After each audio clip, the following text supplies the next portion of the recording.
A forum was held last week at the Robbins Library on the state of local journalism and how the news-gathering business has undergone substantial changes in recent years. The event was hosted by the Friends of Robbins Library and featured journalist Bob Sprague from YourArlington, Boston TV reporter Crystal Haynes, and ACMi News Director Jeff Barnes. The forum was moderated by Robbins Library branch manager Amanda Troha. What do you believe can be done to strengthen local professional journalism and tighten its connection to its communities? Can I answer? Yes, please. Do it. Yeah. I'm doing it. Whether people agree with what I do is the best thing that I could do or not, my aim is to do just what you're talking about.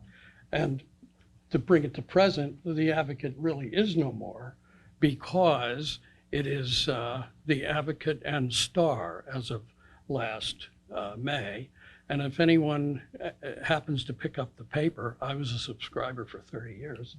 There's nothing in it.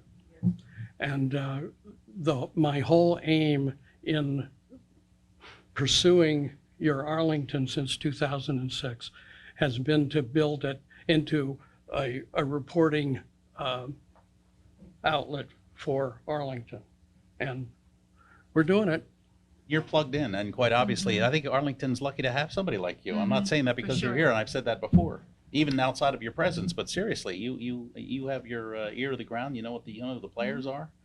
And for me, it's interesting because I came from a commercial background, commercial television background, working for an affiliate. This is my first foray into ACMi, and it's marvelous. It's like a breath of fresh air, and it's wonderful. Why is that? I'm sorry? Why is that? Why is it? I think it is because it's one town. You get to know the players very well, not just in passing. And there are so many stories in this town. And I'm an outsider. I'm originally from Jersey, but I took a crash course in Arlington, and the public here is very engaged politically, and with many issues that are going on around town, with town meeting coming up in just the next few days. And it's a pleasure to work here. It's refreshing. It's not like a scrum. Yeah. I mean, when Trump was arrested, I was looking at those reporters across from the tower, and I'm thinking, oh, thank God I'm not doing that anymore. I mean, that's what I used to do. And it's like, how do you feel? 40 million people with 18 million mic flags. And you're getting something of little substance, if nothing. But you're finding new ways to get the word out. And so it spurs creativity, and I think you're onto something here. I think that's going to be the future. And I'll say, because I think like what you're doing with YourArlington, ACMi, I think this is an engaged community. Like I've been in other communities where they're less engaged. And so that's, it makes it a little bit harder. But I just think it just needs a rebranding.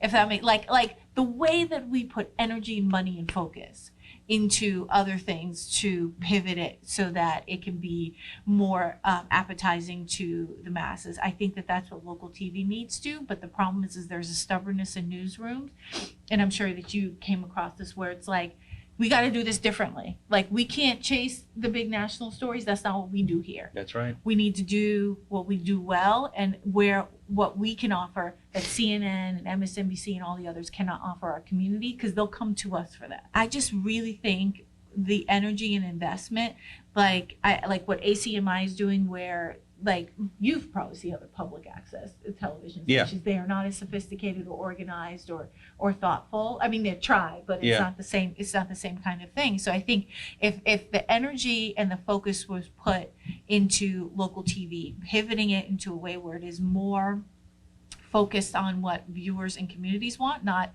focus groups that consultants out of Indiana decide are what viewers want, I think that it not only will survive, I think it'll thrive. And you can see this event in its entirety. Just go to our website, acmi.tv. Again, that's acmi.tv. And our thanks to the Friends of Robbins Library for hosting this forum.